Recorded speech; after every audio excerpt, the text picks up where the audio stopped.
এই নিউজটা তো এখন কম বেশি সবাই জানে যে টেকনো রিসেন্টলি কার্ভ ডিসপ্লের একটি স্মার্টফোন বাংলাদেশে অফিসিয়ালি লঞ্চ করেছে, যেটার প্রাইস দিয়েছে মাত্র 27,000 টাকা। এটা হচ্ছে টেকনো স্পার্ক 20 প্রো প্লাস। অনেক বড় একটা নাম। টেকনো যে শুধু এই স্মার্টফোনটির কার্ভ ডিসপ্লেটাকে হাইলাইট করতেছে এমনটা না, স্মার্টফোনটির হ্যান্ড ফিল থেকে শুরু করে performance, camera, display, speaker, overall সবকিছু হাইলাইট করতেছে।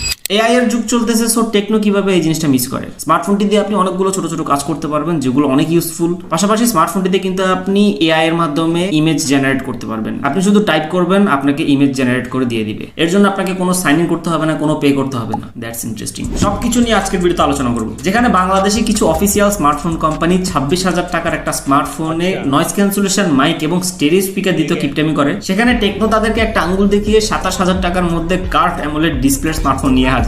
ফোনটা দেখতে না শুধু হাতে নিতেও বেশ প্রিমিয়াম একটা ফিল দেয়, কারণ ফোনটার থিকনেস অনেক কম, 7.6 মিলিমিটার, অ্যান্ড দেখে মনেই হয় না যে স্মার্টফোনটিতে আছে 5000 mAh এর ব্যাটারি। দুই পাশেই কার্ভ ডিজাইনের স্মার্টফোনটিতে আছে 120 হার্টজ রিফ্রেশ রেটের একটি AMOLED display, dual stereo speaker, 108 megapixel camera, 33 watt fast charger এবং মিডিয়াটেক হেলিও। এই নিউজটা